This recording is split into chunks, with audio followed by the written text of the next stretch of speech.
오늘은 에훗이 모압 왕 에글론을 처단하는 장면을 한번 생각해 보도록 하겠습니다. 우리가 지난주부터 묵상하고 있는 에훗은 이스라엘 사사 시대의 두 번째 사사였습니다. 여러분, 성경은 그를 왼손잡이다 이렇게 이야기했는데, 여러분, 이 말은 오른손보다 왼손을 더 잘 썼다 이런 뜻이 아니라고 그랬습니다. 오른쪽 손이 조막손이라는 거죠. 오른손을 쓸 수가 없는 장애인이라는 뜻입니다. 지금이야 여러분, 장애인에 대한 인식이 많이 좋아졌지만, 장애를 가지고 있는 분들은 그렇게 생각하시지 않겠지만, 여러분, 이 고대 사회의 장애인은 죄인 취급을 받았던 그런 때였습니다. 아예 없는 사람 취급을 받았던 때였습니다.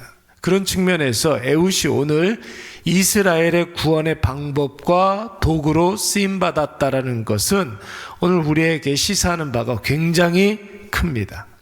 우리가 아무리 약하고 비천하고 멸시받고 아무것도 아닌 자라 할지라도 하나님이 택하여 주시고 그를 붙잡아 사용해 주신다면 못 쓸 사람이 아무도 없다라는 것이죠. 아니, 어제도 말씀을 드렸지만 오히려 하나님 편에서는 연약한 자를 들어 사용하시는 것이 하나님께는 오히려 남는 장사입니다. 여러분, 부디 저와 여러분은 오늘도 나의 나됨으로 살지 아니하고 내게 있는 것으로 살지 말고, 여러분, 나에게 임한 하나님의 은혜로 살아가시기 바랍니다.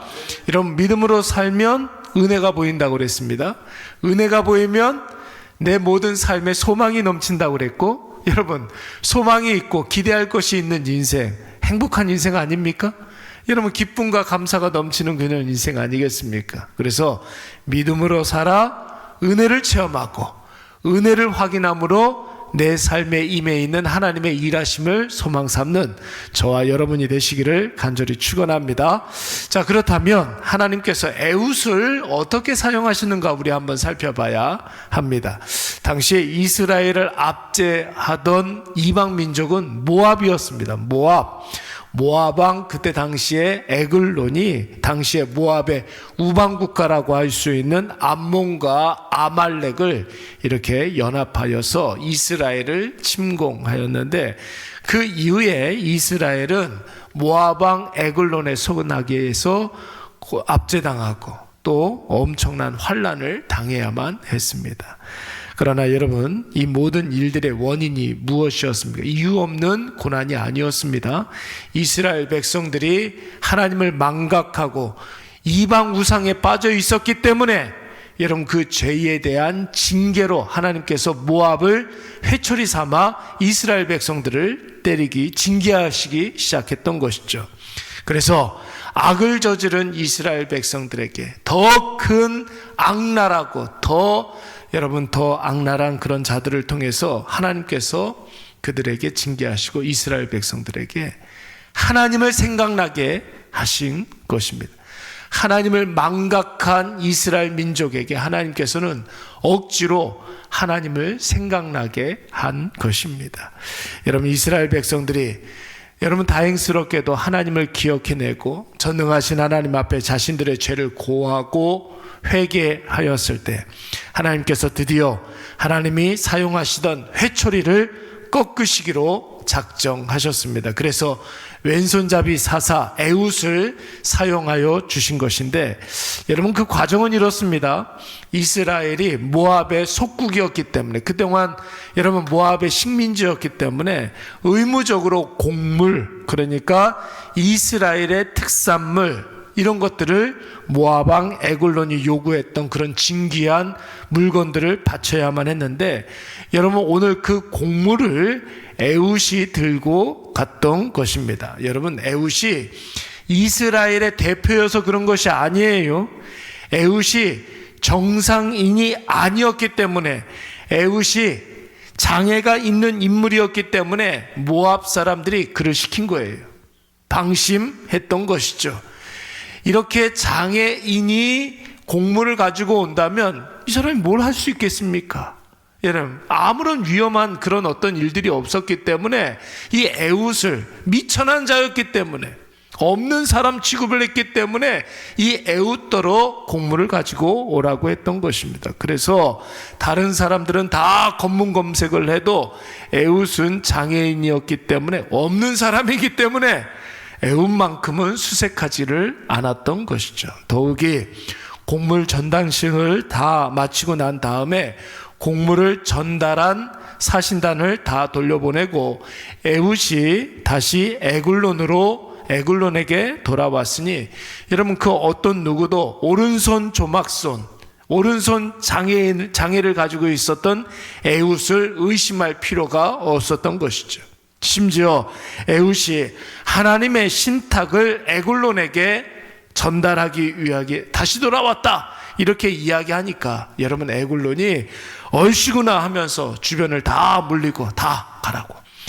여러분 이스라엘이 섬기는 하나님의 신탁을 자기에게 임했다고 하니까 여러분 얼마나 기분이 좋습니까? 그래서 주변 사람들을 다 무르고 은밀하게 하나님의 신탁을 받을 준비를 했던 것입니다. 그래서 아무도 없을 때 에글론이 에웃 앞에 벌떡 일어났었을 때, 여러분 에웃이 지체하지 아니하고 왼손으로 오른쪽 다리에 있는 숨겨놨던 칼을 빼내어서 비대한 에글론을 찔러 버렸던 것입니다.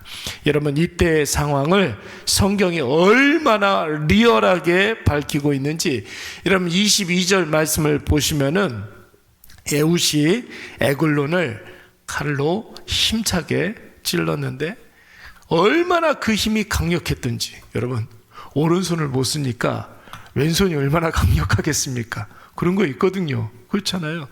얼마나 강력하게 찔렀는지, 여러분 그 칼자루까지도 에글론의 몸속으로 들어갔다고 그랬어요.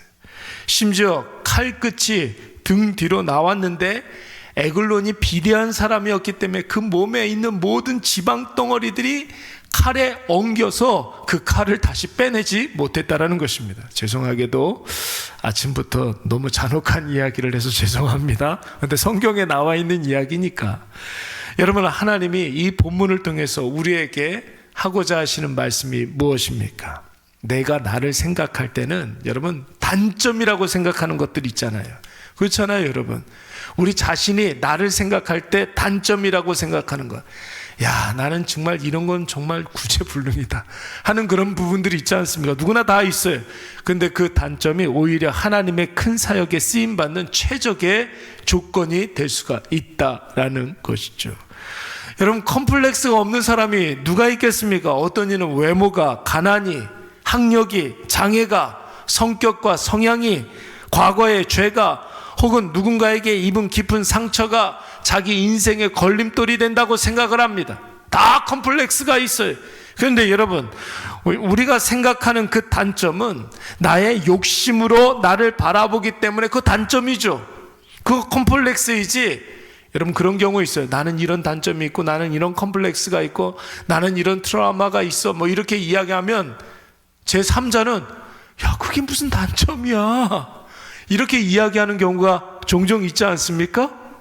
그건 여러분 내가 나를 볼 때 내 안에 있는 욕심으로 나를 바라보기 때문에 그거는 단점이고 컴플렉스이지, 나의 컴플렉스는 하나님께 더 가까이 나아갈 수 있는 발판이 되는 줄로 믿습니다.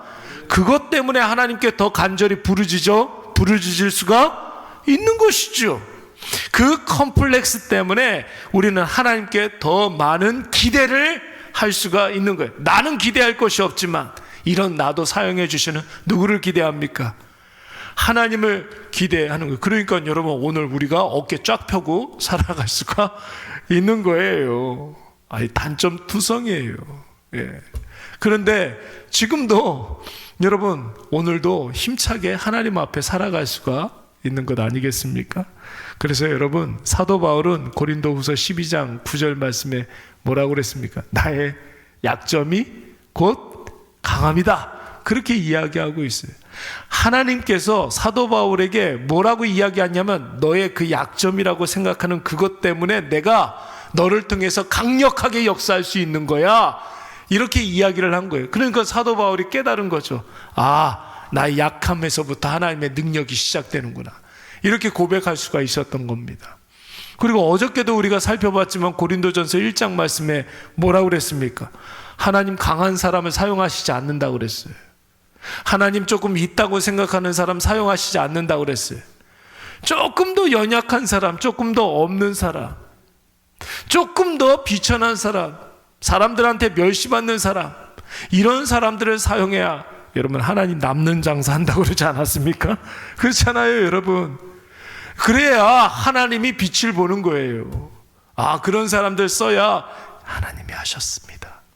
하나님이 역시 하나님이십니다. 여러분 이런 고백을 들을 수가 있는 거죠. 고린도후서 4장 7절 말씀에 뭐라고 그랬습니까? 내 안에 예수 그리스도가 있는데 나는 뭐라고요? 나는 질그릇이라는 거예요. 나는 질그릇이고 내 안에 보배 예수 그리스도가 있다라는 것이죠. 여러분 보배를 질그릇에 담았다는 말이 무슨 뜻이에요? 무슨 뜻입니까? 나는 질그릇이고 예수 그리스도는 보배다. 여러분 이것으로 끝나는 말씀이 아니에요. 여러분 질그릇은 여러분 어떻게 하기가 쉽습니까? 깨지기가 쉽죠. 내가 깨져야 예수가 드러난다는 소리예요. 여러분 내가 깨져야, 내가 깨지지 않으면 내 안에 아무리 예수님 할아버지가 있어도 드러나지가 않아요. 내가 깨져야 예수가 드러난다. 내가 약해야 예수가 드러난다는 거예요. 오늘 이것을 꼭 기억하시기 바랍니다. 아무도 거들떠보지 않는 에훗, 오히려 사람들이 눈살 찌푸리면서 사람 취급도 안 하고 그림자 취급했던 에훗, 그러나 하나님 손에 붙들리니까 이스라엘 구원의 시작점이 된 줄로 믿습니다. 그러므로 오늘 나의 연약함을 다 하나님 앞에 내어놓고 하나님 앞에 간구하기를, 여러분 이 아침에 주님 나를 불쌍히 여겨 주시옵소서, 나에게 은혜를 베풀어 주시사 나를 사용하여 주시옵고 나를 통해 큰 일을 보여 주시옵소서 기도하시는 저와 여러분이 되시기를 간절히 축원합니다. 제일 강력한 기도는 다른 거 없어요, 여러분. 주님 나를 불쌍히 여겨 주시옵소서. 이게 최고로 강력한 기도예요. 하나님의 마음을 움직이게 하는 기도. 주님 나를 불쌍히 여겨 주시옵소서. 우리 이 시간